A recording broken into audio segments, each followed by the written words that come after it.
You was rooting for us. You had our best interests at heart. All right, welcome everybody. Thank y'all for giving Dem Boys Watch Footy a listen. Hope everybody has had a really great weekend. Shout out to all the mothers for Mother's Day. Was able to share over some nice cards for my family, so hope everybody was happy. Hey, we got the crew back. We got Waja, we got TC. How y'all gents doing? Yes, indeed, man. Glad to be back. Sorry that I had to take a little siesta, but so glad to be back. If that's what you can call it. But yeah, man, glad to be back on this side of the world and back with. Absolutely. This is main carrier of what you were calling the virus right there. International traveler right there, picking it all up. I was in hunted territory, man. Let me tell you, we saw those cruise ships. I said, stay back. Stay back. Oh my goodness. Listen, I've been telling y'all, stay off them cruise ships. Stay off the cruise ships.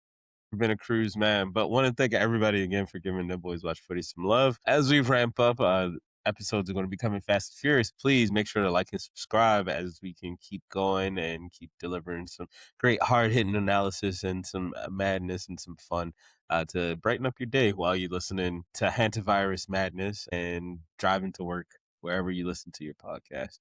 So I want to start off where the Premier League is coming down to the wire. Arsenal were able to skate with the skin. It was something else where I had 3 heart attacks within the last 7 to 8 minutes of the match, but it was able to get done against West Ham, who are now further down within the relegation battle against Tottenham in the Premier League. Arsenal won 1-0. It was Leandro Trossard in the 83rd minute with the much maligned Odegaard creating magic out of nothing in tight spaces to be able to give that assist. Now, before we jumped on, TC really wanted to rear and go, saying that we bought this with the VAR decision going against West Ham, where there was a clear foul on David Raya to make sure that his arms did not up to be able to catch the ball. Want to make sure that we talk about how a foul should be called on the most protected player in the outfield, which is the goalie. The goalies get protected more than any other player on the pitch. And if you grab them and hold them, it's going to be a foul. So very glad to jump. I let TC with his objective analysis jump in here. Exactly. Let's see the Thank you objective very much. analysis. And I appreciate that intro with your biased intro. I think what you have to look at is over the last 2 seasons, we have seen an increase in in-swinging corners. There has been an increase of 77% against outswinging, which used to be the norm. And this has been also the increase in tactics that we've seen on goalkeepers. This is done by 2 teams, one being Arsenal and another one being Aston Villa. Those were the 2 forefronts of this, what we see, typical corner pressure. And the reason I say that now is because at the beginning of the season, I'll go to one game. It was Arsenal versus Manchester United, okay? It's been well documented the last few weeks.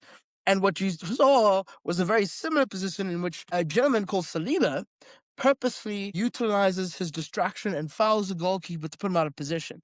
Now, I understand. The only issue, I think, for me is consistency. What we have seen is, to your point, my dear friend, Rick, is that referees have started to give less protection. And this is based off the fact that a referee yesterday, his name is Simon something I don't give a fuck about. He said that as an ex-referee that they used to call most fouls on goalkeepers, but they have now, over the last 3 years, allowed it to be just as much or less the same protection as any other player. Therefore, what you're seeing is more robust play there. I think, though, that the amount of time it took VAR to decide that call, for me, was very vindictive of how fucking tight that decision was, okay?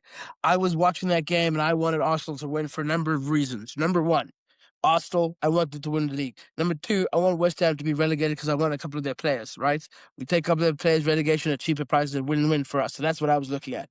Number three, I think what you saw, though, was is we're needing this consistency. And I think for people who half of the world against Arsenal, they felt that should have been a goal allowed because West Ham had done so well. And in the spirit of football, it seemed like it should have been allowed.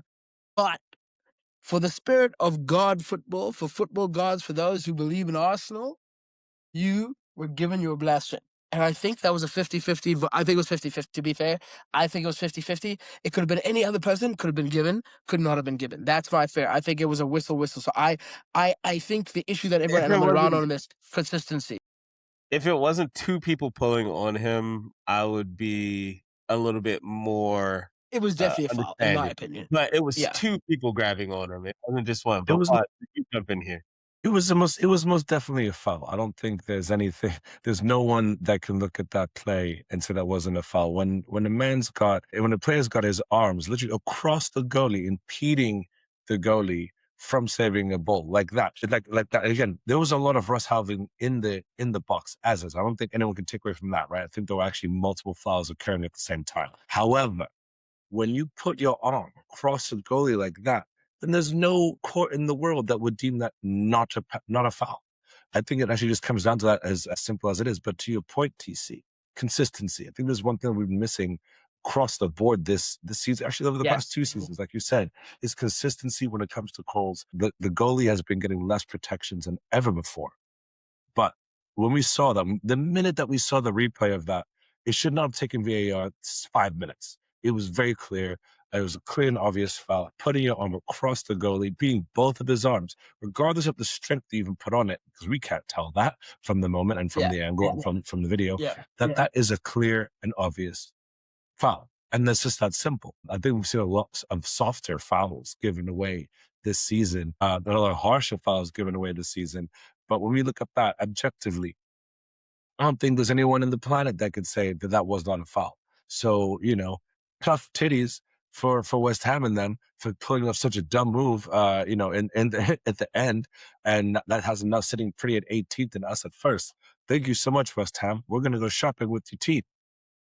So I think at the end of the day, everyone got what they want except for the Ham, except for the Irons. Sorry, Walter, you said something about A lot of people get that angry on it.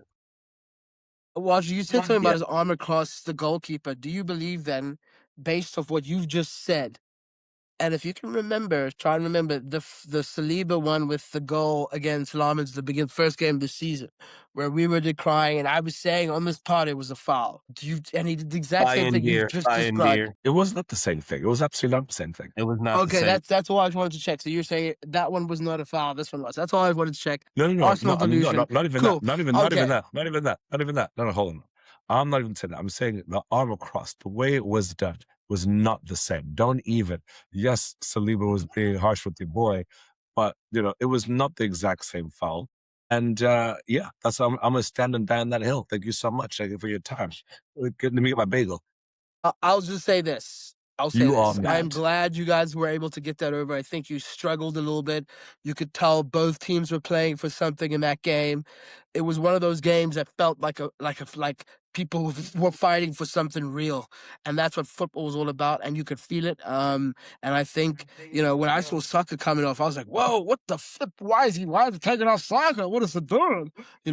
But understanding the impetus that it brought on by bringing on Martinelli and it was just was a very, West Ham needed to win that game. Arsenal needed to win that game. And I think they were very lucky. I kind of knew it was going to be Trossard, but West Ham were unlucky. We're very unlucky, chaps.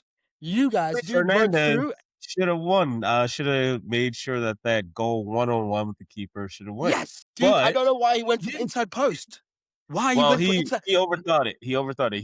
He had too much time, and he thought he could just beat David Raya. He was like, oh, maybe I can go under the legs because that's normally, and Raya just stood big in the goal, which he's done all season. His third year in a row getting the gold glove. I get that. And big up to that, because that's literally, that was a make it or break it, moment for both teams, right? Yeah. David Raya absolutely, literally saved the Premier League for Arsenal right at that moment. At the same time, West Ham, legit, right then and there, they lost it. They absolutely lost the position. Now they've got to go with their heads hanging low into the next match, which is not even going to be an easy one against Newcastle, and they have to think about, shit, what did we just do? We just lost a position. Tottenham is right above us, and there it goes. The bubbles were not flying. I did not see the bubbles. No, they came out when that goal went in, even bubble though burst. Bubble burst. Let me put it like that. Was bursted right there. But pop. I do want to talk about something about this match, because I brought it up in our chat with our Arsenal friends, but Mikel Arteta, I was giving him a little bit of critical analysis, because him not replacing like for like with Ben White being injured and not him bringing on Zubimendi, who has been really great this season, but these last few matches, he has just not been on it. And as soon as he came in, Ham decided to overrun that entire right-hand side where Declan Rice was playing right back. He did rectify it at halftime. I'm very excited to see that he was like, "Oh, okay, I made a mistake. We are starting to get overrun. We need to regain control." Bring in Mascara for the right back position, kind of stabilized, but then we also lose our attacking threat on the left in Calafiore, and then as well we lose Zubimendi is not doing well as a attacking midfielder compared to Mount, who moved over to left back, but drifted into center mid positions. Now Arteta, he almost gave away this match with those 2 substitutions, but I have to give him a lot of credit. Picking off Saka, picking up Eze, that took a lot of cojones. That's something that you not think you didn't go with those in that time period. You wouldn't take off your 2 best goal scorers, but he did, and he was able to get justified with Odegaard delivering the assist for the goal. So let's see, how do you think Arteta's man management has been, especially within these last few matches? Him making sure that we're going to the Champions League final, and then as well these last 2 matches bringing in Miles Lewis-Skelly. I'll start with you, Watch. Yeah, like you said, I think we have to give him some credit for realizing that he made a mistake and that he had to, by bringing on Zubimendi and not covering that position, not doing the like-for-like substitution. But as we all saw, halftime, he made that mistake. He rectified it, but we still lost a lot of our attacking prowess. And of course, then taking off Saka and Odegaard for taking off Saka and Eze for Odegaard and bring on the other players was very, very tactical, very, very smart. But right now, I think it's all been about managing minutes. We have an exhausted team. We've got injuries, more and more injuries mounting on our back line where, Arteta's really got to think, do I go more defensive or do we put on some heavy hitters and do we push forward? He was obviously able to scrape through in this last match with that decision. And it was the right decision by having Odegaard on, Martinelli on, having Trossard be the match winner. But for about 20 minutes, I think all of us our heart rates went up. I saw a couple people posting their heart rates online, and I was among them. Thank God I don't have a smartwatch. Because that really had us. Yeah. That really had everyone second guessing. I was over at the O'Hanlon's with the 1st and 14th crew, and it was silent. For about 15 minutes, we were just worried, what the hell did we just do? Oh, it must have been quiet up in there. Must have been quiet, even with that freaking with that goal. Must have been quiet up in there, huh? People must have been. I wish I'd seen that. I would have been laughing so hard. I would have been laughing. And then I would have been, oh, it would have been great. It would have been great. It wasn't. And then we saw the genius. We saw the dark arts of Mr. Arteta. We saw him doing what he does again, and once again scraped through. I mean, that was such a beautiful play by Odegaard, who's been getting a lot of flack, right? Because this has not been his good season. This has not been a good season for him at all. I think anyone can admit that. And, keep your opinions to yourself, Mr. Blackhammer. But he danced into that box and found the perfect pass. You are very right. He danced. Yes, he did very well. It was beautiful, and no one could touch him. And he took his time. And I was actually very dancing like Michael Jackson. Yeah, you're right. When he came on, I think that's maybe where his thing is. It's a quick 15 to 20 minutes. That's the kind of player. But it was interesting to see Dec at left back. Because again, he was a traditional defender, and seeing that seeing out of position there, yes, off Rice, seeing Mr. John Rice in that position. I didn't like it. I did not like how I did not like it. He's played in those positions before, but this was one where you're like, whoa. It reminded me of Arsenal's old number 5. He's Tony Adams? The most recent Emirates number 5. Him going to right back in some very pivotal matches and us looking very, very not in it. And I really don't like that with Arteta bringing a midfielder, especially a defensive midfielder, positions that they should not be in. But it's been interesting also just to see how Miles Lewis-Skelly has been repositioned, right, to be playing in a holding midfield role, doing a box-to-box role, not his most natural position. Come on now. Most definitely, rather than putting him in the left back. So that was all, again, as I said it a few weeks ago, I know this is my first time back in a few weeks, but, we were at squeaky bum time right now. And that was a lot of tactical decisions and mistakes were made, but he rectified them. And that's what I think we have to look at. Before, I think Arteta was a little bit too conservative when it comes to recognizing his mistakes and wanting to change them. But right now, right here, we're seeing him do that in a multitude of ways, whether that's from corners, whether that's from changing up the positioning of players and substitutions right now, particularly when we are down 2 right backs and the injuries have been mounting on multiple players in multiple positions that we did not expect. But hey, that's how the game goes. And that's how you burst them bubbles. Well, I appreciate that. It was very thorough with your explanation and love for that. I think that you overplayed your hand there. You guys were fucking lucky. Let's not overplay. I think, to your point, the question which you decided to answer the Bible about was, how do you think his management was?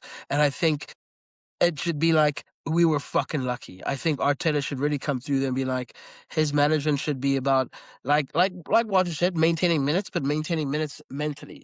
Everyone has to be, and Walter said, a squeaky bum time. So he needs to tell everyone what their role is. Doesn't matter for how long you're on the pitch, what your role is for that many minutes. And he needs to get to everyone to say, you have a role for 3 more games. 3 more cup finals, this is your role for those. For 15, for however minutes they plan on whatever playing for, this is your role and you do it for 110%. And those people who can't do it, don't lift up no fucking trophy. Because if those people don't pick it up with all the injuries and things you don't have, if people don't do what they're supposed to do for 110% for those next 3 games, you will not lift up 2 trophies. And that is a fact. You said it's squeaky bum time. So Arteta needs to make sure that everyone understands it's squeaky fucking bum time. That's it. Okay? That's it. None of that other fluff. This fucking useless guy, delusional fucking Arsenal fan was talking bullshit as usual. Fuck, you guys irritated me. Shit. Damn, the hate. See, this is exactly why when we win. You haven't been here. I support you guys. I support you. This is when we win. I cannot wait. The hate will be so real. I have a list. This is why people don't want you to win. I'll get, in the words of J. Cole, in the words of him, I got a list of you getting, and I'm getting them hit. All y'all coming up to all the hate, man. The hate will be raining down. No, but Waja, this is why people don't want you to. This is why people don't want you to win, dog. We've had to listen to you guys chat shit. We've had to listen to you guys chat shit for years. No, this is why they don't want you to win. Listen. And we hate y'all. Man, this is exactly why I can't wait to chat shit. Nobody wants man, I got a list. I got a list, man. I got a list that I'm ready to shoot. Pop. Gotta. I'm coming for you, man. Hey, J. Cole.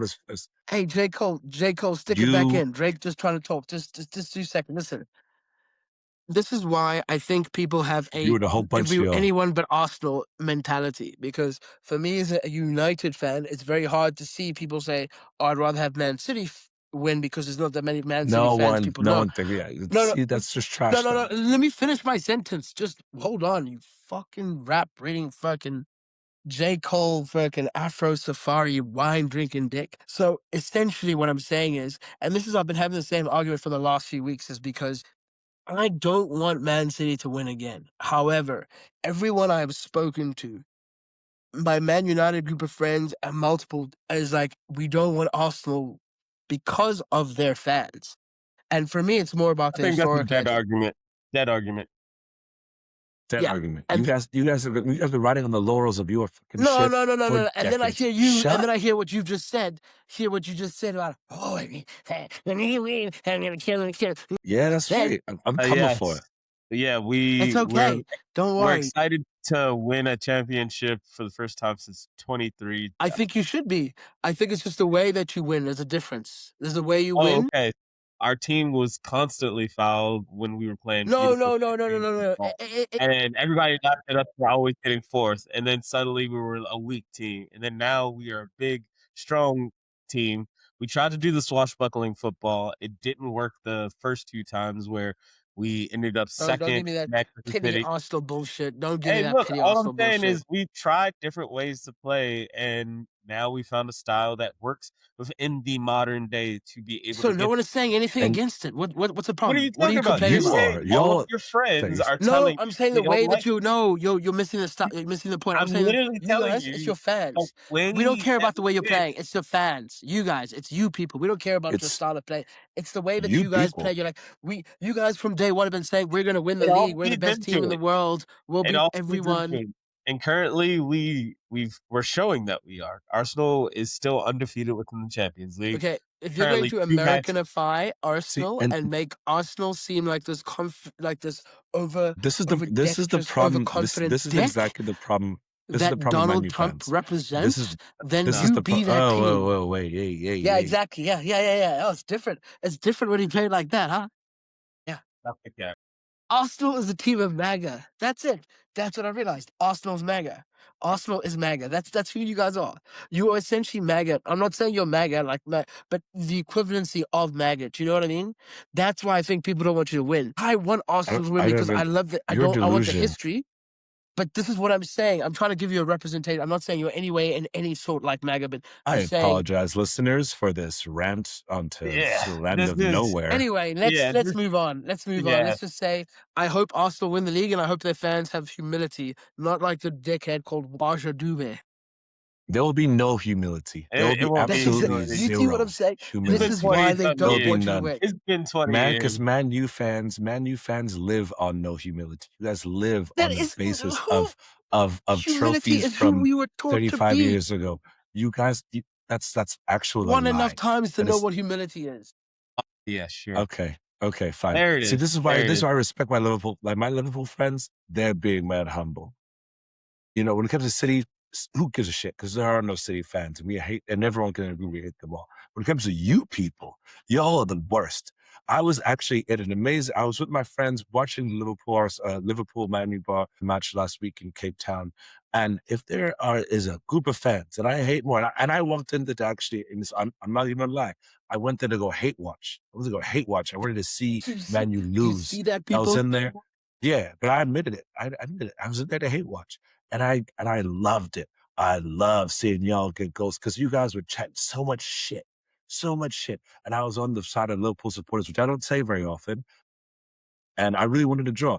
But Jesus Christ, when you guys won that, how much the hate came out. How much the hate came out so quickly. You guys are not humble. So just to get off that podium, you guys are not humble. All right. Okay, whatever. You know what? If you win, do whatever you want because this is the last time you're gonna win shit. I will. Okay. I will. Anyway, I wanted to ask a question. If West Ham get relegated, of those players, which ones would you take? Is there any players from West Ham you might take? Somerville, Jared Bowen. Nah, I don't really care for Jared Bowen. He's a little bit too long in the tooth. Too long in the tooth. Oh, okay. Yeah, right. You think he's better than Martinelli? No. You do not think that a man who scored like double assists and goals in Martinelli is better than Martinelli? Okay. Has he done it in Champions League? Has Martinelli? Yes, he has. West Ham were in Champions League. He has second most goals in the Champions League outside of Kvaratskhelia. So, come on. No, this season he's not in Champions League. This season he was in Champions League last season or the season before. Jared Bowen's never been in Champions League. Yeah. What? Have you forgotten? Do you want a history lesson on whether West Ham have been in Champions League? Yes, please. Recently? I said Jared. They've been in the Conference League. They've not been in the Champions League. Yeah, you're right. What are you doing here? Look at those eyes. What are you doing here? Dude, shut the fuck up. No, they haven't. Wait, hold on. No, wait. I remember. Listen. They finished fourth, you dickhead. Okay. While you remember, while he's searching that, I would say to Debo and Chris and Somerville. Anyway, let's talk about better teams. Let's talk about winning teams. No, first we'll finish up the topic. Waja, who do you want from West Ham? I'd say to Debo or Somerville would be the only two picks. Okay. I would take Fernandes for my team. Fernandes and probably Diouf. Okay. Yeah. Mm-hmm. All right, cool. I do want to use one more from this match. Now that we saw West Ham lose, but then as well, Tottenham drew 1-1 to Leeds. It's a very weird match to watch as someone who has no skin in the game. Tell with an amazing goal, and then he does one of the most ridiculous things of trying to do a overhead kick in the box to kick out, ends up kicking the man in the head, gives a penalty, and then it's 1-1. And then Leeds go on a spell of just domination, but just can't get the ball in the net. And then suddenly at the end, I had no idea that Tottenham has not had one penalty call in the Premier League this season. They're the only team. Really? I didn't know that. Wow. Yeah. They're the only team in the Premier League to not have a penalty call for them in their favor this season in the Premier League. So they had a big shot with James Maddison coming back. Glad to see him back on the pitch. Yeah, it's right now Tottenham are 2 points ahead of West Ham. West Ham have to win out and they need some help. So, gents, who do you think is going to stay up? You know, I said this at the beginning. I said that Tottenham won't go down, and I still stand by that. I just don't think that they can go down. I think that they do have, you know, it is going to be tough. It's definitely going to be tough. Like, I think the best fixtures to watch for are going to be like the West Ham versus Leeds coming up, and Tottenham versus Chelsea are going to be like things that really fucking put shit on. Really excited about Tottenham Chelsea. Yeah, like Yeah. those two games are really just going to lock shit up. I think whoever wins the next game has that less pressure on that, and then it comes down to the last day, which I love about the league. I think West Ham's going down. Okay, watch. I would say the same. I think it's going to be West Ham. But like TC said, it's all about that Chelsea match for Tottenham. And, you know, they've caught Chelsea at a really great time where they are looking super. So it's just like, guys, it's ball in your court. But, you know, for West Ham to have 2 matches still, Newcastle and Leeds. Leeds is fighting on. And No, Newcastle Leeds is doing well. They're completely safe. Yeah, I think Because it's of Arsenal. I think both. Honestly, it's going to come down to that Chelsea match. Yeah. I know for a fact all of my Chelsea fans who are from the UK, they are so happy to be in this position to be able to potentially put Tottenham down. Problem is that they hate Tottenham more than they hate Blueco, and right now Chelsea just don't look good as a unit, especially going into this FA Cup final against Manchester City. So we'll see how strong of a team that they put out, and then as well we'll see if Callum has something to go. But I know their fans really, really want to put Tottenham down.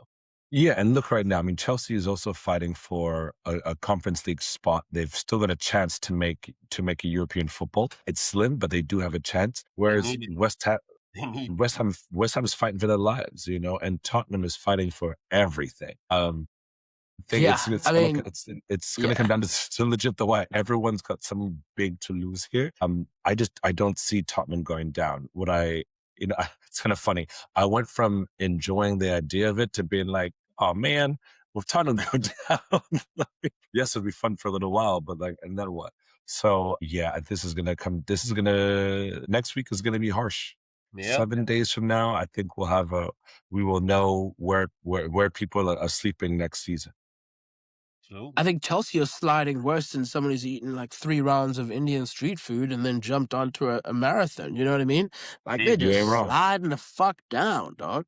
Mm-hmm. Like they were at one point like 3-4, and now they just like literally sliding.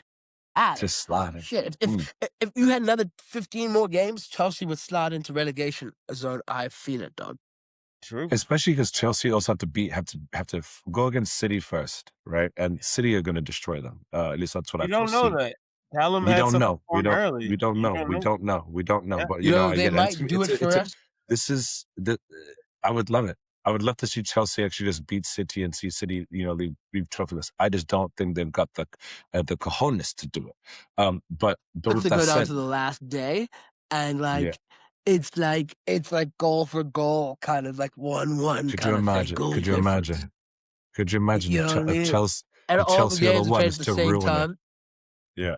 And if Chelsea are the ones to ruin it for City, City, like I would be so thankful if Chelsea are the ones to ruin it for City. Like legit, I'll send a care package to all my Chelsea fans. Got one across the river I'm thinking of. You know, you're gonna get it coming. So you know, if you guys can do what you need to do for us, then you know, it's not that care package. Yeah. We'll give as well a couple minutes for Manchester United versus Sunderland. It was a 0-0 snooze fest. Without all of your players starting, it's kind of like we are now seeing. No, look, before you jump in, we're now seeing like Michael Carrick can do the work. He just needs the players now. It wasn't a great match. There's a lot of cards. There were a lot of dodgy calls as well going Sunderland's way. But as well, Sunderland went on top of it. Sunderland were on top of it because they had just lost a couple weeks back to Nottingham Forest 5-0. Their coach was just like, hey, look, I know that we're up, but we need to stay up. So figure this shit out now and keep going. He got them boys ready. Manchester United wasn't in the strongest position. I think they're really trying to figure out a way to offload Xerxes after only two seasons. And then as Well, well, how can you give the guy some game time? I mean, the guy's like fresh. He's like basically asking Roger to run on the have more field and games score in your some season. goals.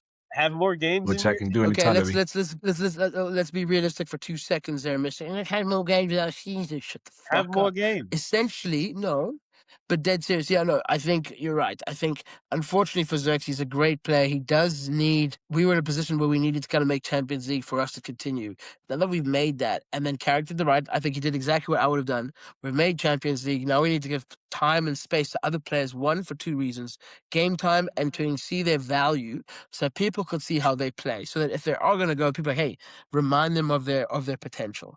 The issue that you have is when players don't play, and then, like you said, Sunderland played like they played, very high tempo, great.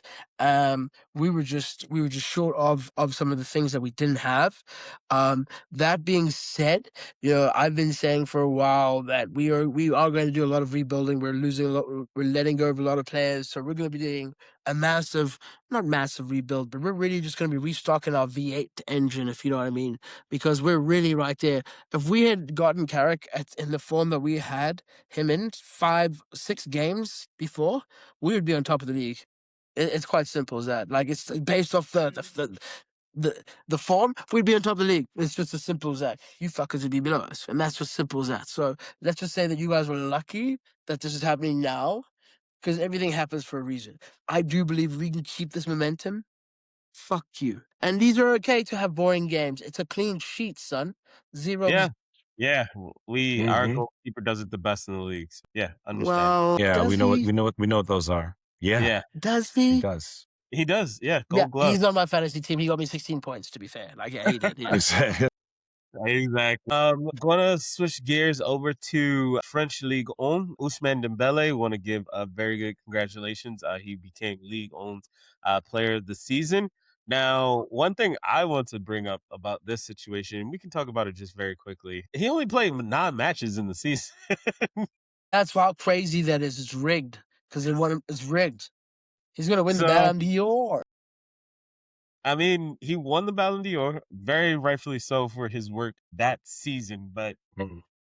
there were some more deserving people, similar to how the situation is going in the Premier League with Bruno Fernandes. He's going to win. What do you mean? Sorry, what do you mean? He just won the Writers Award Yeah, for the yeah. What season. do you mean? You said more deserving, and you said like Bruno Fernandes. I Yeah, understand what you mean. that's exactly Who's what I more meant. deserving? Who's more deserving than Bruno Fernandes? I literally said someone who's done more was Bruno Fernandes. I'm giving Oh, him I didn't props. hear. Like, I thought you said. He doesn't understand when we give Bruno Fernandes credit because we can do that because we stay humble sometimes. Exactly. We're Swear to humble, and God, you bold, he's tough. shiny-headed Arsenal fan, you deserve to be under the boot of Muff Buchan. Even Anyway, so, yes, even go when ahead. You were giving praise about the best player in the Premier League, in your opinion, who at in the one point you writers said in the writers was not as good as Odegaard. I must add. I must add. Yeah, why does he bring up Odegaard? Nobody's been bringing up Odegaard at No, all. you said he was better. You said Odegaard was better than Fernandes this season. Beginning of the season, that's what you said. I have it recorded. We can go back to episodes, please. Everyone, come back and check that. I've got that. I've got a star. I remember that because I wrote it down in my diary. I then tweeted about it. I then took a photo and starred that, put that in my book, and then I created a contact. So I remember that day. Well, to finish this point off, really wanted to just talk about like, hey, the French league, even though they've done very amazing things these last couple of years, especially within the Champions League, some of their other teams are starting to really get a lot of shine within the European leagues. They just need to figure out how to A, keep their talent, and B, grow their actual commercial needs within the French league. TC and I, we actually did a pretty deep dive on League One and the financial aspects of it, where they just need a lot of help growing the actual financial side to be able to keep their players and to kind of fight within the Europeans' top leagues, because right now you only have PSG. So seeing that a player who's only played 9 matches receive the top award for an entire season, it's kind of a big blow to credibility of what that league is, but it happens. Best players usually get that no matter what. but it's just really rough to see that non-objectivity. And then bouncing around Europe, want to give a really great shout out to Marie-Louise Eta. She's the interim manager of SC Union Berlin. She became the first woman manager ever to win to manage a game in the Bundesliga, but then as well be the first woman to ever win in the men's top flight. So it's really big shout out. Got to give a lot of love and respect for that. When she started in April, she's been doing a very amazing job. So really want to congratulate the German league is continuing to show the innovation within the top league. Just a quick question there, Eric. Just going back to the French league, I saw Dembele was part of obviously the team of the season, and I saw some of the players from that team of the season. I don't know if any of you gentlemen saw that. Sorry, I was just off mute there. I saw it was Mason Greenwood, Vitinha, rightfully so, Nunes, Sarr, and Mogadishu, and a couple other players, and then what's his name? Kvaratskhelia. Yeah, thank you, Kvaratskhelia, of course. Now I think out of those two, Kvaratskhelia and Dembele, it's funny. I find like Kvaratskhelia, I think, has been a bit more impactful this season, if I'm not mistaken. Like I feel in my mind, and I really want to go. I'm going to dive into the stats actually right now and just have a double check. But so it's just interesting based off that how he would still win it off after 9 games. You know what I mean? Although unless it just it's just been puzzling me a little bit. Therefore, is there any bit of riggedness in there? But I think, hey, just something I was just thinking about it on the top of my head, obviously, as I scale about No, and it's looking a forward to Danger Man. You guys might yeah. have to slide tackle. Kvaratskhelia has a lot more influence within the Champions League, though. I haven't seen his league own numbers, but yeah, Ousmane Dembele only playing 9 matches and becoming player of the season, and then as well, like I think that was just he's France's favorite son right now. He won the Ballon d'Or. He's won the Champions League for a French team in a long time.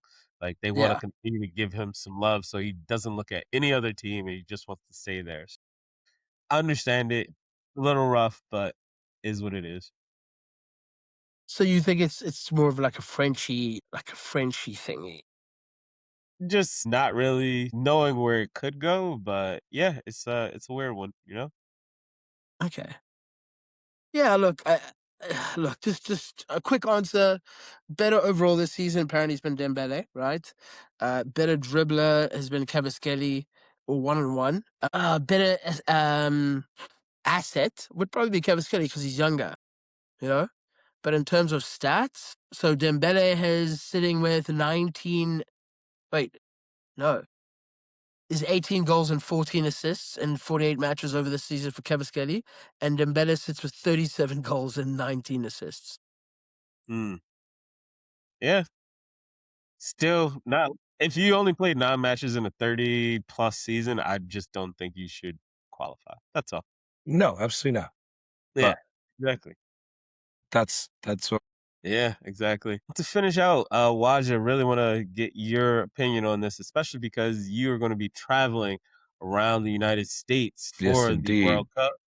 Yes, We indeed. have a couple weeks left until the tournament. Now, FIFA is facing some really big backlash because their promises are not being kept. Hotels Mhm. are super underbooked in very specific places within the country. Kansas City has actually been one of the cities that has not received a lot of love with the hotel bookings. You have and it's running even below what typical June and July would bring because all of the concerts, everything had to essentially leave because FIFA, the World Cup, is coming into town now.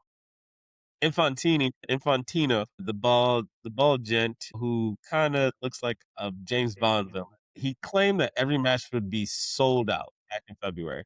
Now That's right. that entire claim has been walked back as well. World Cup ticket prices, their numbers have been astronomical. Even President Trump, Orange Man, said he wouldn't pay more than $1,000 for a match, but he's most likely going for free. I think he knows somebody. Yeah. I Yeah. think so. And he said he wouldn't pay more than $1,000 for a ticket. Right now, tickets are down to $60 after the frenzy where people are spending around $400 to $600 per ticket. They're down to 60? Yeah, some of the cheapest tickets are now down to 60. So, They, it's yeah. some tickets have gone as low as $21. Now, Waj, where did it really all start to go wrong for these World Cup promises? I know where we can start, but if we take the geopolitics out of it, where did it truly go wrong? It went wrong when we started trying to do Taylor Swift pricing with dynamic pricing a year and a half ago. That's simply where it started. When you start trying to charge charge fans over $65 for group stage tickets, which is what they've traditionally been for the past God knows how many World Cups, and now you start charging people $360 for a group stage to sit in the nosebleeds, then that was the first sign. Yeah. Second sign was cities not truly embracing the World Cup spirit. Like you said, we're just over a month away. And, we're here in New York City. We are not seeing very much of anything in terms of promotion. I think at the major host cities, Mexico City, even Toronto, same thing. The organizations that are behind it, the fans groups have not been really been getting involved. And I really blame a lot on the cities and FIFA's organization. We're lucky enough here in New York City to have, a mayor who is a football fan, who's Supposed to shit his giving team, man. shut your face. And he is doing, he's doing multiple activations throughout, the different boroughs in New York City to give, free or very, very cheap entertainment to fans. We're seeing cities like Philadelphia that is partnered with Airbnb to offer free transportation, as opposed to here where we're charging $100 150 to round get trip. 150 Insane. round trip to get to the damn MetLife Stadium, which is that should be honestly should be criminal. I mean, it is criminal. Yeah. Someone should be sued for that. Yeah. It's absolutely ridiculous, the money grab that we're seeing in these cities for this World Cup. I was actually just on yesterday just to check some prices, just for some matches here in the New Jersey Stadium, as we're going to be calling it, whatever.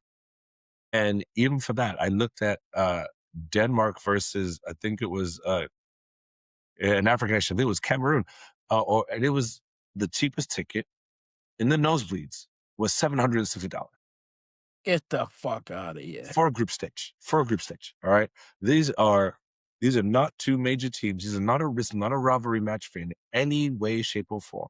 So even now that FIFA is saying, well, okay, we're going to give you a couple tickets at $65. Show me where those tickets are, my guy, because I'm searching and I don't see No, it. I think the other thing, I think it's just like, I think scalpers just bought all the tickets, have they? Like scalpers have just literally gone and bought all the tickets and are just Yeah. like, fine. That's all. They've just unleashed it for scalpers to go buy tickets and resell them and do whatever. That's how you sold a ticket for $2 million for the final. Are you serious? We can have a much better watch party at O'Halloran's or freaking any one of the bars and have a much better vibe with 4 different angles. You know what I mean? Hell, we can go to Absolutely. the Vegas Dome and be like right in the what is that? Is it the Vegas Dome? The Sphere. Yeah, the Sphere. The Sphere. Yeah, The fact that it's I can crazy. now, the fact that for the same price to buy a ticket, I can just fly to Europe and go Yeah. watch a game in Europe is insulting to me. When we live in a host city, it's absolutely insulting. I think FIFA has done the fans wrong, has done the communities wrong, has done the cities wrong.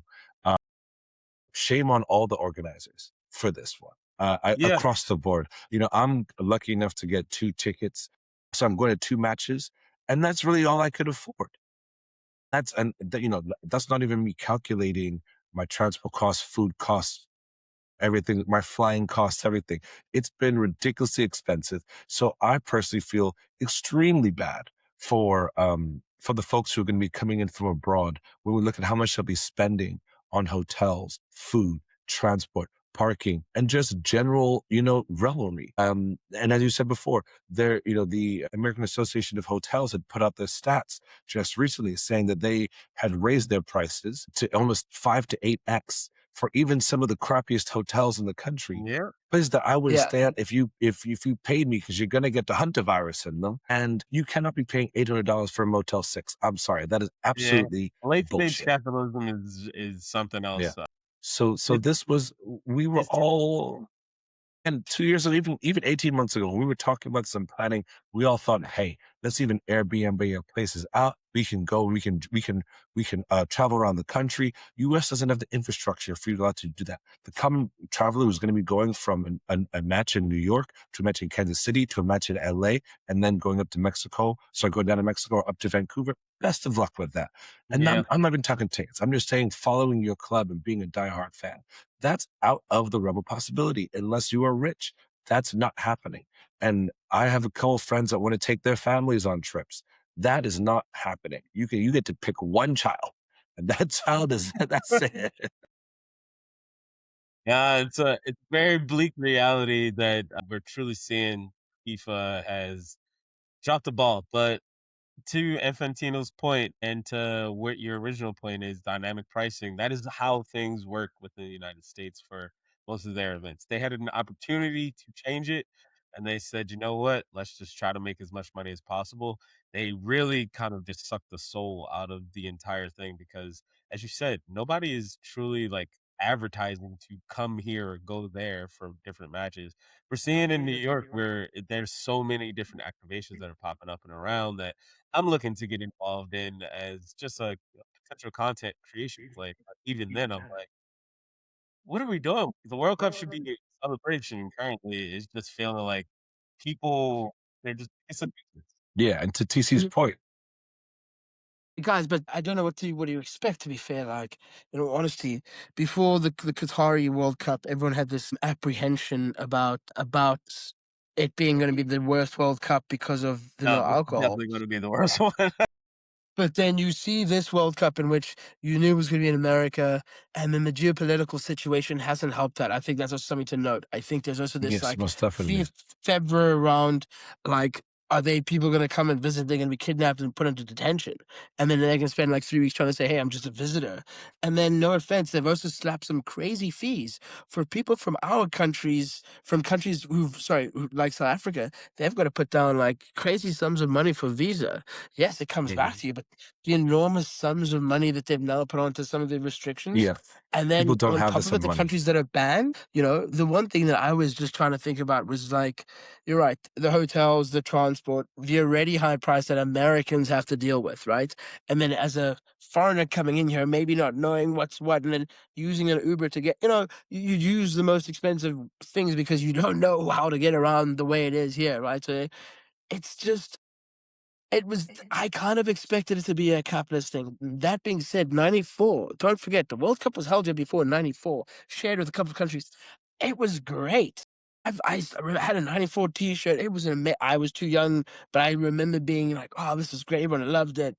And so I think what you see now is just this over-capitalism of sports in general that is part of the American product of sport. You know what I mean? You've seen what they said about the halftime show.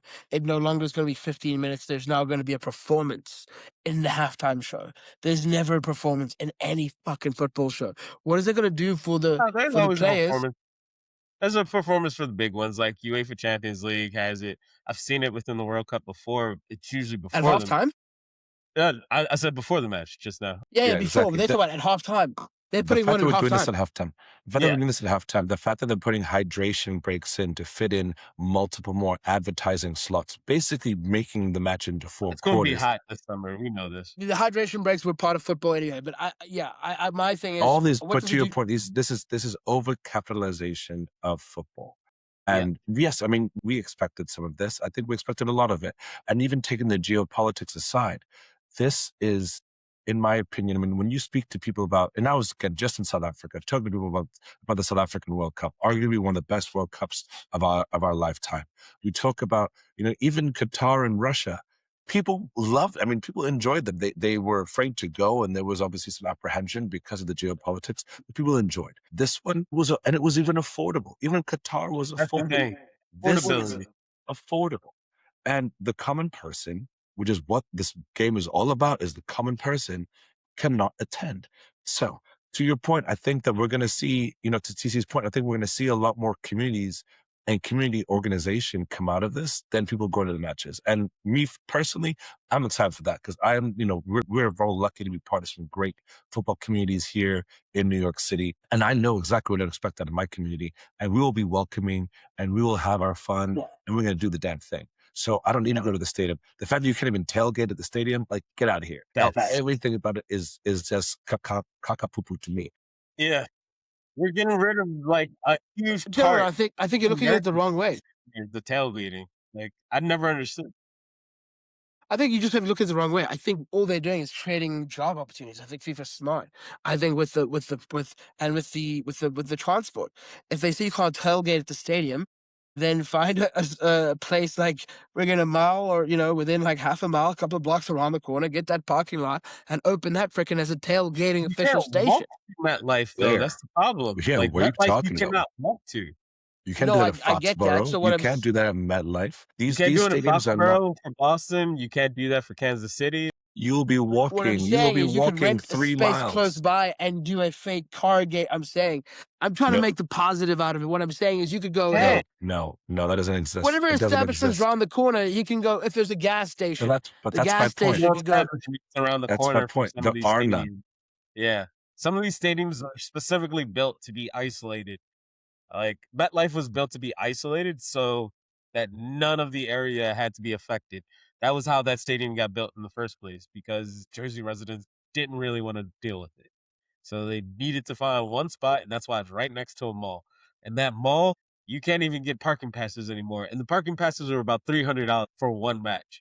So, There okay, are 8 okay. matches that are going to be happening. Okay. With the shuttles, why couldn't we rent a whole bunch of shuttles and have a whole bunch of shuttles going from Penn Station straight to MetLife and start a business to be like, yo, on game day, it's like $50 a return ticket, right? And we just get shuttles and we just hire a whole bunch of shuttles. And what I'm trying to say is emphasize is there could be an opportunity, boys, is what I'm saying. That's my point. Is that why are we doing? Why should the fans be responsible for organizing shuttles when a city like Philadelphia has partnered with a company like Airbnb to offer free transportation on the SUPTA, free transportation, right, to the Philly stadium, as opposed to us who are charging $150 to go 17 minutes between Penn And Station that and ticket is normally $3, $5. Well, they said maybe the reason that seven the at city peak said it. season. 7 at Yes, peak. but the city said they're doing it because they have to pay for all the manpower, like the police and everyone. They have to protect on the day, and I that they understand. don't want the city I to don't bear want the to hear. I don't want to hear. I don't want to hear. 705% is just asinine to me. So I think we'll leave it there. I want to give everybody a good chance to enjoy and dwell on that. Please let us know what you, the listener, has really feeling about this because I haven't been happy and excited. I was really excited to try to go to Mexico, and then suddenly I was just like, this just ain't working. I'm so excited to go to Mexico for that. That'd be cool. Like it's Yeah, I'm thinking about it. yeah. I'm thinking more Mexico long plans term. are dashed. Yeah. Look, the other thing Canada I'm thinking plans about, to be dash. fair, I've been at many World Cups in New York City, and it is one of the greatest cities to watch a World Cup at because of the diversity of the definitely. individuals. And I think for me, as someone who was going to be in New York anyway, I was always going to be like more inclined to be at the places where the fans are, and those are always going to be the people in those cities. Miami's, the LA's, the diversity is going to be outside of the stadium. Is going to be in where that people get together in those fan parks, in those areas, in those football bars. So I would say let's go and help those bar owners, the local guys. Go support your local guys, work in those bars, and let's watch the football there. Let's take the World Cup to the streets. Fuck FIFA. Yeah, for sure. Well, I want to thank everybody for giving us a listen. Wise TC, appreciate y'all. Yeah, everybody have a good one.